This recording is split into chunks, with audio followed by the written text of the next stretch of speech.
Télérama.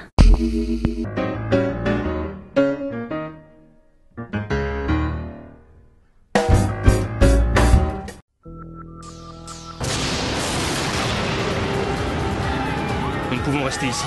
Il faut qu'on s'en aille.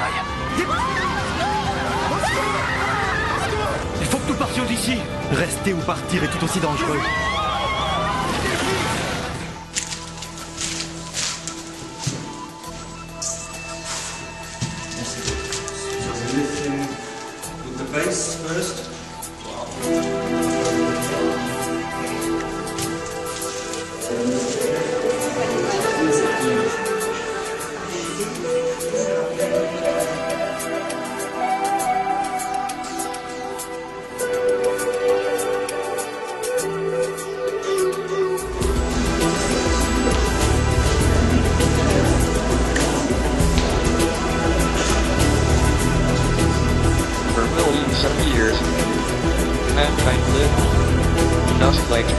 Nous allons ensemble aller visiter l'exposition Pompéi et je suis particulièrement attachée à regarder comment on vivait à l'époque puisque je suis designer industriel, je dessine des objets, je fais de l'architecture intérieure et je m'intéresse justement au scénario de vie dans mon travail. Donc je vais essayer de voir s'il y a des enseignements à apprendre de cette époque.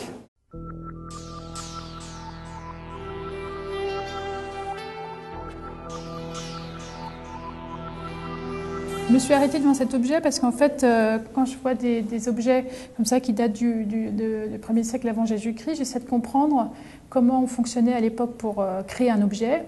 Est-ce qu'il y avait des critères fonctionnels, esthétiques, voilà. Et là, je m'aperçois en fait qu'à cette époque-là, on est sur un objet qui est d'une complexité incroyable, qui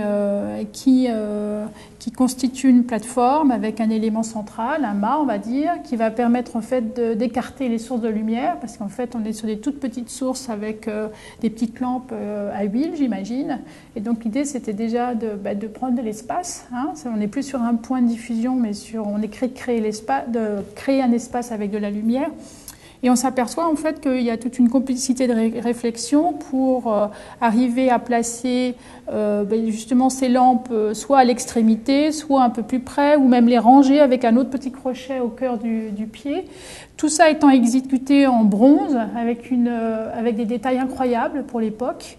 Et même, ce que j'ai rarement vu, en fait, des espèces d'incisions qui vont en fait faire apparaître différents types de patines, même retirer la patine à certains endroits pour rajouter un motif décoratif qui est lui en 2D sur une forme 3D. On se demande, mais qu'est-ce qu'on a fait pendant 21 siècles en fait?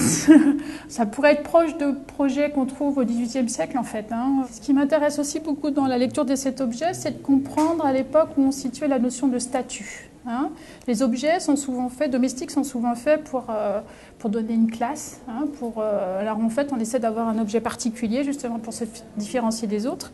Ici, on voit qu'on a certains codes qu'on va retrouver par exemple au XVIIIe siècle, mais qui sont un peu en dehors des notions de statut, qui vont peut-être arriver beaucoup plus tard, dans le sens où c'est un statut qui est dans la différenciation. C'est pas un statut qui est dans l'idée de de montrer qu'on est puissant. Vous voyez ce que je veux dire? Puisqu'en fait, la forme, il y a une bonne stabilité, mais en même temps, il n'y a pas cette notion, vous voyez, de pouvoir qu'on pourrait avoir dans certains objets. Moi, j'essaie d'évacuer la notion de statut, justement, parce qu'à partir du moment où on ne parle plus de statut, on va avoir beaucoup plus de liberté de s'exprimer sur plein de choses, hein. Je prends un exemple, un canapé, en fait, ou un fauteuil, on a des gros accoudoirs, en fait, c'est pour s'asseoir comme ça et pour paraître, on va dire, hein. Aujourd'hui, est-ce qu'on a besoin d'un gros canapé avec des gros accoudoirs comme ça, sachant que, en fait, quand on a mal au dos, on nous dit au contraire d'avoir cette position, vous voyez, on va en fait relâcher les épaules vers le bas plutôt. Donc c'est complètement antinomique avec une position, on va dire, ergonomique ou même une position de plaisir. Vous voyez, donc c'est des notions qui rentrent en conflit aujourd'hui.